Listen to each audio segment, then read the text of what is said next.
Welcome to Real English Voices, the podcast where you learn English the natural way. Welcome to the deep dive. We are really happy that you're here with us today. Yes, welcome everyone. This deep dive, well, it's made especially for you, the beginner English learner. Mm-hmm. So if you're just starting your journey to learn English, or maybe you just want to understand and speak common everyday English a bit better. Then this is definitely the perfect place for you to be. Exactly. And that's really our mission today. We know that listening to English, well, sometimes it can feel a bit fast, maybe confusing. It really can. But we're here to guide you.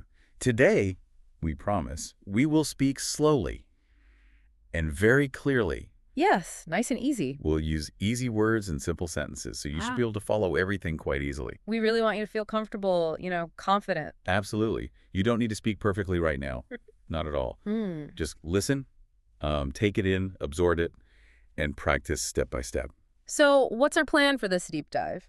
We've got our sources ready, and today that means looking at simple phrases we use every single day. Our mission is really focused to give you the essential words and the context for describing a full daily routine. Okay, so first we're going to listen to a short, simple conversation. We call this a dialogue. Right. And this conversation is about two people just talking about their morning and their evening activities.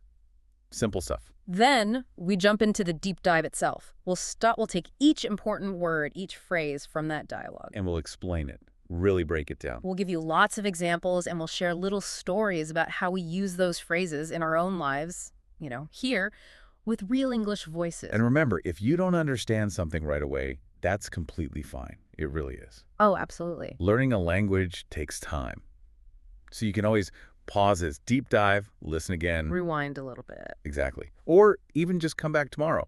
The most important thing, really, is that you relax and enjoy the process of learning. Today's whole focus is on daily routines. Those simple actions we do every day, again and again. Mm-hmm. From the moment we open our eyes. Right through to when we close them again for sleep. Okay, then. Let's begin this deep dive.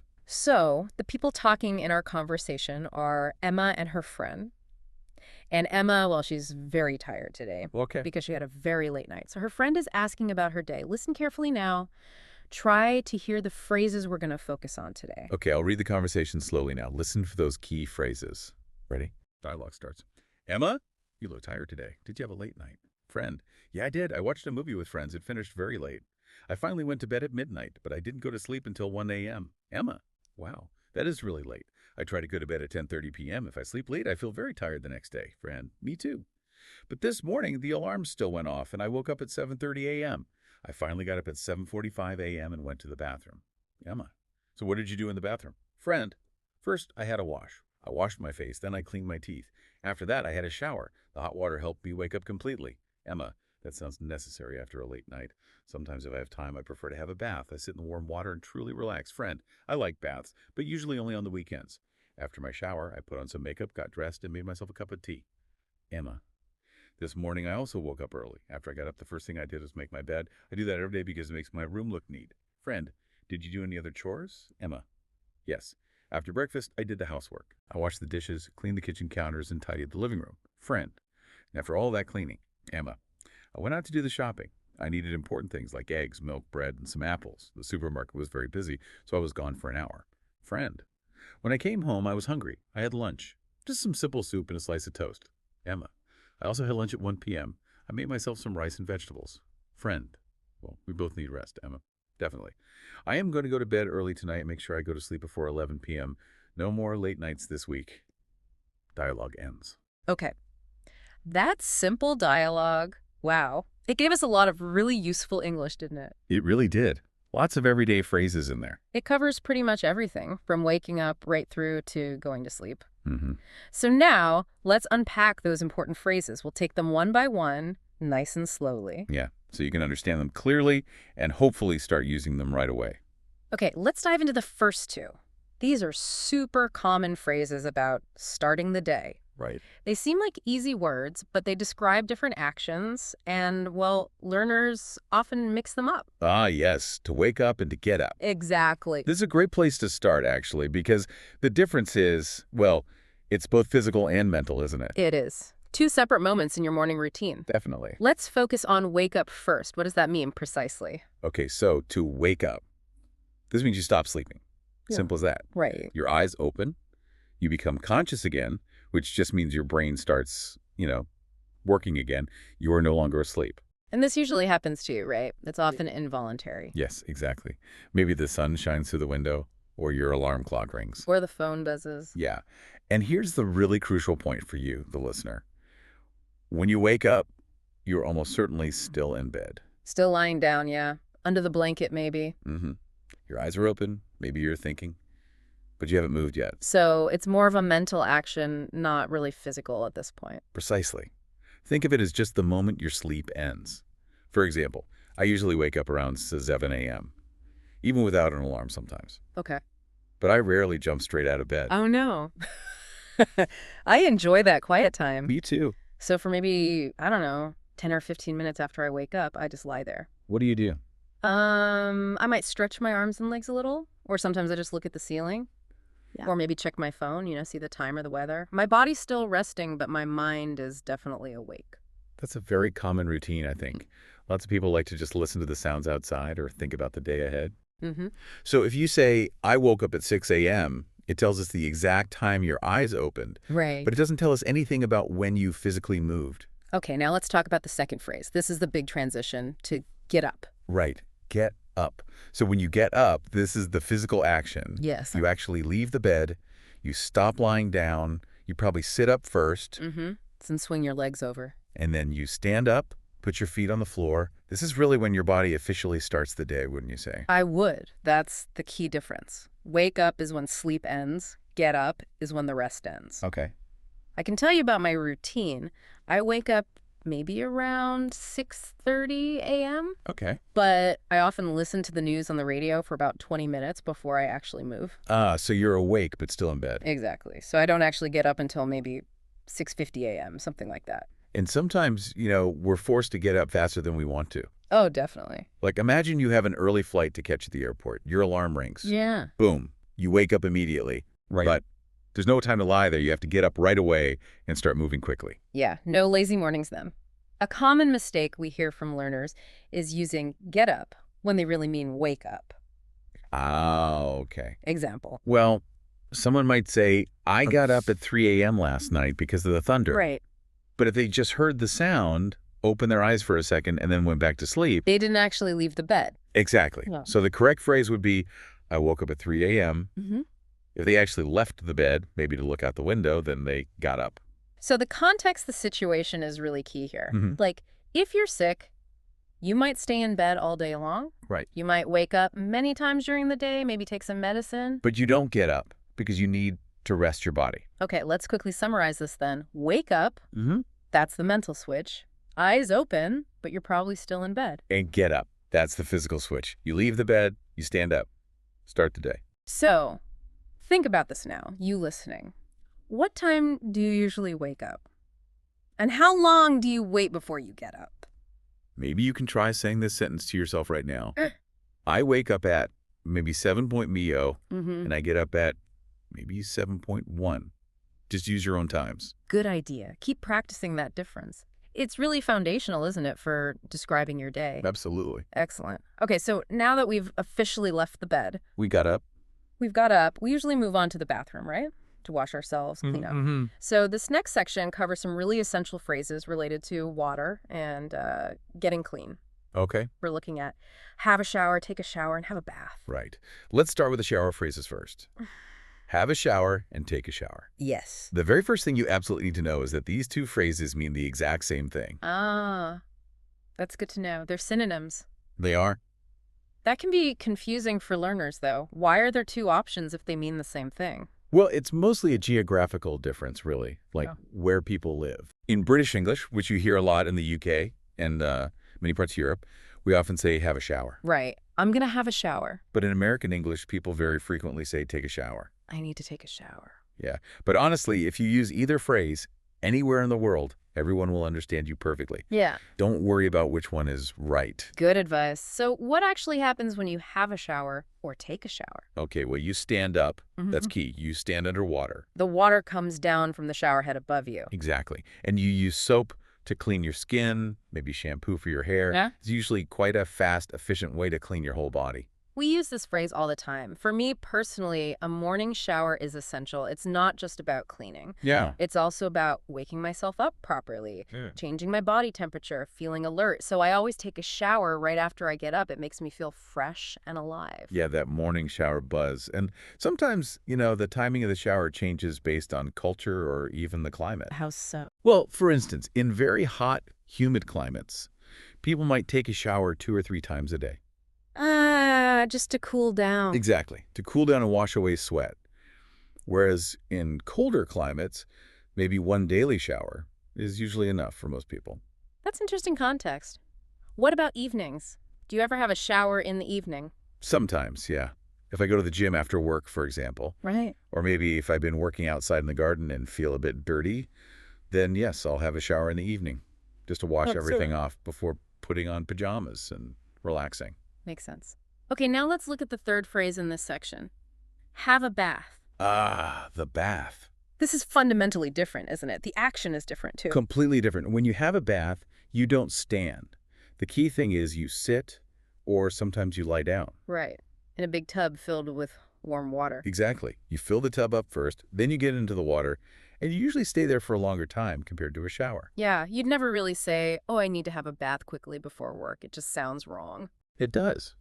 Baths are usually about relaxing. They're slower, more comfortable. A bit luxurious sometimes. Definitely. A bath is often seen as a form of self-care, or just pure relaxation, not just a quick clean. Mm-hmm. People often add things to the water too, like bubble bath. Or bath bombs. Yeah. Or special scented oils or bath salts. I personally love having a bath on a Friday evening. Nice way to end the week. It really is. It helps me signal to my body like, okay, the working week is done. Time to relax now. I might sit in there for 20 minutes, maybe even read a book. Sounds lovely. It's worth mentioning, though, a quick cultural point. In some countries, many homes only have a shower. That's true. So people there might rarely or never have a bath. In other places, like the UK perhaps, having a bathtub is very common. Yes, so your daily routine often depends simply on what kind of bathroom you actually have. Good point. Okay, let's summarize this section then. If you stand under running water to wash, You have a shower or you take a shower. Same meaning. and if you sit down in a tub filled with warm water, usually to relax. Then you have a bath. So think about your own routine again. Do you take a shower more often or do you have a bath more often? Maybe if you have a moment now, you could practice saying one sentence to yourself, just describing your preference, like, I usually take a shower. And we encourage you, as you listen to more English, maybe watching movies or listening to songs, try to notice which phrase you hear more often, take a shower or have a shower. It just helps you understand those little regional differences. Good tip. Right. Now we're clean and awake. Let's look at the actions we take to keep our environment, our home, tidy, and also how we get the things we need.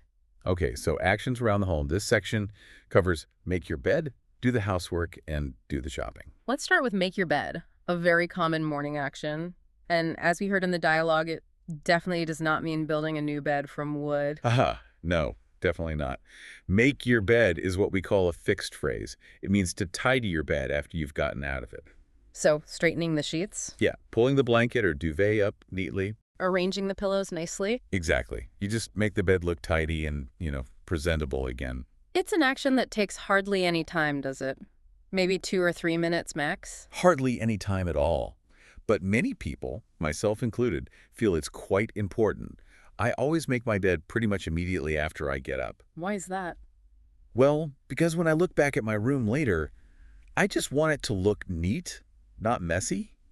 It starts the day off right, somehow. I agree. It's true. When you make your bed, it instantly makes the whole room feel cleaner and more organized. It does. Mm. Even if you haven't cleaned anything else yet, just fixing the bed is a big visual improvement. Yeah, And there are different ways people make their bed, aren't there? Some people just quickly pull the top sheet or duvet up. that's me sometimes. And other people are really precise about it. They use decorative pillows, fold the blankets just so, make it look like a bed in a fancy hotel. Both ways are still making the bed. Exactly. The key thing to remember is that make your bed is the correct fixed phrase. Right. Avoid saying things like fix my bed or tidy my bed, although those words kind of describe the action. A standard English phrase is always make my bed. Got it. Okay, moving on. Our next phrase is a much bigger category of activities. Do the housework. Ah, yes, housework. When we say do the housework, what are we talking about? We're talking about all those necessary little jobs or chores that we do to keep our living space clean and, well, functional. So it's a general term for home maintenance tasks. Exactly. Think of all the common examples that fall under this umbrella phrase. It includes things like washing the dishes after you eat, Mm-hmm. sweeping the floor or maybe vacuuming it if you have carpets, Dusting the furniture. cleaning the kitchen counters, cleaning the bathroom, even simple things like taking the rubbish or trash outside. That's all part of doing the housework. It's usually quite a repetitive task, isn't it? Something you have to do regularly. Unfortunately, yes. If you cook dinner, you generally have to do the housework afterwards, which usually means washing the pots and pans at least. And if you live with other people, like family or roommates, you might share the housework. Oh, definitely. That's very common. One person might clean the kitchen this week and another person cleans the living room. How does it work in your home? Well, in my home, I usually do the housework like cleaning the bathroom and washing the floors. Cool. And my partner usually does the housework like washing the clothes and doing the ironing. We kind of divide it up. That sounds fair. I try to do just a little bit of housework every day. Like I'll always wash the dishes right after dinner, which only takes 10 minutes. Mhm. But then maybe on a Sunday afternoon, I'll spend a bit longer, maybe an hour or two doing the bigger housework jobs. Like deep cleaning the windows or scrubbing the floors properly. Exactly, those less frequent tasks. Okay, now let's look at our third phrase for this section. Do the shopping. Another really important fixed phrase. Do the shopping. So this means you go somewhere, a store, a market, a supermarket, Right. to buy necessary items. For daily routines, this usually means buying food and drinks, doesn't it? Mostly food and drinks, yes. But also other essential things for the home, like cleaning supplies or toilet paper, shampoo. Yeah. Things you use up. And remember that fixed rule again. Yeah. We always use the verb do with the shopping. Yes. You might hear people say, I'm going grocery shopping, Yeah. which is also very common, especially in American English. All right. Grocery meaning food items. Exactly. But if we use the shorter, more general phrase, it's always do the shopping. If you say, I am going to make shopping, or I am going to buy shopping, It just sounds wrong to a native speaker. it does. So always do the shopping. What's quite interesting here is just how much stuff we buy. When I do the shopping, I find I really have to make a list beforehand. Oh, me too. A list is essential. I check the fridge, check the cupboards. Do I need milk? Do I need bread? Do I need vegetables? What about cat food? Uh-huh. Yes. Planning definitely makes the shopping trip faster and stops you buying things you don't need. Oh, hopefully. And different people do the shopping at different times and frequencies, too. Yeah. Some people go to a huge supermarket just once a week, maybe on a Saturday morning. And buy absolutely everything they need for the next 7 days. Right. Bulk buying. Whereas other people might prefer to go to a smaller local market almost every day. Maybe just to buy fresh bread for that day or some fresh fruit. Exactly. It varies a lot. So for you listening, think about when you do the shopping. Do you go every day? Or just once a week? Maybe you could tell a friend later today. I usually do the shopping on Friday afternoon or whenever it is for you. Good practice. Okay, let's quickly review these 3 essential home-related phrases then. Make your bed. That means tidying it after sleeping. Straighten the blankets and pillows. Do the housework. That's the general term for cleaning your home, sweeping, washing, dusting, etc. And do the shopping means going out to buy necessities, especially food and household items.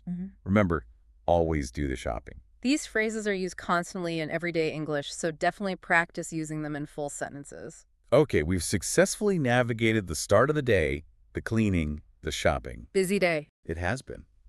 Now let's move towards the end of the day, getting ready for rest. We've got 3 important phrases here. Right, they are. Have a late night, go to bed, and go to sleep. Let's discuss have a late night first. As we heard in the dialogue earlier, Emma was tired. Right. Why? Because she had a late night. Okay. So this phrase is used when you stay awake much longer than usual and you go to bed very late. Often, it means past midnight. Yeah, it's usually a break from your normal sleep routine. It's not something you do every day. Well, hopefully not. Hopefully not. It can happen because maybe you're watching a really gripping movie that's very long. Or you're out with friends for dinner and the conversation just keeps going and going. Or perhaps you're playing a video game and completely lose track of time. Been there. The main consequence, the result of having a late night, is almost always feeling tired the next day. Oh, yeah. You feel sleepy, you might need extra coffee. It's often harder to concentrate on your work or studies. I had a late night last month when I was traveling. My flight got delayed and arrived really late. Then I had to get to the hotel, check in. By the time I was finally in bed, it was nearly 2:00 a.m. Wow, that's a serious late night. It was. And I felt terrible the next morning because I still had to wake up at 6 a.m. for a meeting. Ugh. See? It's a useful phrase because it quickly explains why you might be tired. If someone asks, oh, you look tired today, why? You can just answer simply, oh, I had a late night. Exactly. People understand immediately. Okay, now let's tackle the last two phrases. These ones sound similar, but they describe very different actions. Go to bed and go to sleep. Yes, this distinction is really important. Let's focus on go to bed first. Okay. When you go to bed, you basically finish whatever you were doing in the evening, maybe watching TV, maybe washing up, Right. and you physically walk into your bedroom, maybe turn off the main lights, and you lie down in the bed. This is the physical movement part. So you are now in the bed. But crucially, you are probably still awake. Exactly. Still awake. You might be getting ready for sleep, preparing to sleep, but your mind is likely still active. What might you be doing? Well, you might be reading a book, like I do.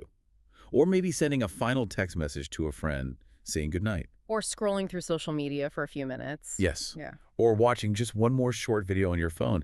All of this happens after you go to bed, but before you actually go to sleep. Okay, so what's your routine? Well, I usually go to bed around 10:30 p.m. Okay. Then I lie there and read my book for maybe 45 minutes or so. Yeah, That's my sort of winding down time, my routine before sleep. got it. And now, the final step. Go to sleep. Yes, this is the state change. This is when your eyes close, your body fully relaxes and starts resting. And your brain starts doing its nighttime regeneration work. You are no longer awake. You are unconscious. Precisely. This is the actual process of falling asleep. Yeah. You could say it's the destination, whereas go to bed is more like the journey towards it. Nice analogy. So if I go to bed at 10:30 p.m. and read, Right. I might not actually go to sleep until maybe 11:15 p.m. That 45-minute gap is the time I spend relaxing my mind and body enough to drift off. And sometimes people have trouble with this final phrase, don't they?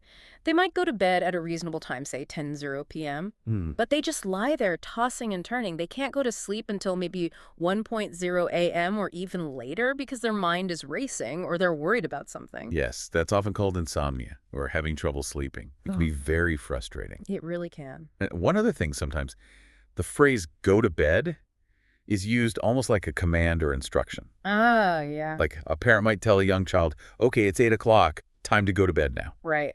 Meaning stop playing, go to your room, get into bed. Exactly. Even if the child isn't feeling sleepy yet, won't go to sleep for another hour, the instruction is about the physical action. Okay, so let's make this absolutely crystal clear for everyone listening. Go to bed. Mm. That's about the location, your bed, and the physical action of lying down in it. You're still awake. And go to sleep. That's the change in mental state. Eyes closed, body resting, becoming unconscious, starting the actual sleep. Perfect. So think about your own schedule now. Do you need a lot of time between when you go to bed and when you go to sleep? Or are you one of those lucky people who go to bed and then go to sleep almost immediately? Try saying your evening routine out loud now, maybe just quietly to yourself. Use these phrases we've learned today. I go to bed at. I go to sleep around. Great practice. And guess what? You've now mastered all the key steps of describing a typical daily routine in English. Fantastic. This has been a really detailed deep dive into the language of daily life, hasn't it? It has. We've covered a lot. We really hope this has been useful for you, the beginner English learner. Let's just do a very quick summary of all the key phrases we covered today. There were quite a few. Okay, let's recap. We started with the beginning of the day, wake up That's when your eyes open, and get up. when you physically leave the bed. Then we looked at washing, have a shower or take a shower, Standing underwater, and have a bath. sitting in water to relax. Then we discussed keeping the home nice. Yeah. Make your bed. Tidying the blankets and pillows. Do the housework. The general cleaning jobs around the home. And do the shopping. Going out to buy groceries and other necessities. And finally, we cover the end of the day, have a late night, Staying up much later than usual. or go to bed Lying down in bed, still awake. and go and sleep. Closing your eyes and actually beginning to rest. Excellent summary. Now, as your final practice exercise for this deep dive, we have 4 simple questions for you. Yes, and we really encourage you to try and answer them out loud. Use a complete sentence if you can. Speak slowly, take your time, and try to use the new phrases we learned. Okay, question number 1. What time do you usually wake up and what time do you usually get up? Pause for listener. Question number 2. Do you prefer to take a shower or have a bath? And when do you usually do it, morning or evening? Pause for listener. Question number 3. After you get up in the morning, do you always make your bed? Yes or no? And maybe why? Pause for listener. And our last question today. What time do you usually go to bed? And about what time do you usually go to sleep? Pause for listener. Fantastic! You are doing an amazing job just by listening and trying. Remember, the absolute key to learning English is consistent practice and lots of listening. That's right. Keep practicing these phrases until they start to feel really natural for you. And if you hear them now in English movies or songs, you'll hopefully understand them instantly. Absolutely. Thank you so much for joining us today and for learning with real English voices. Keep that positive energy. Keep that momentum going. Yeah, keep listening, keep practicing. We look forward to diving deep into more English vocabulary with you again next time. Bye for now. Keep practicing.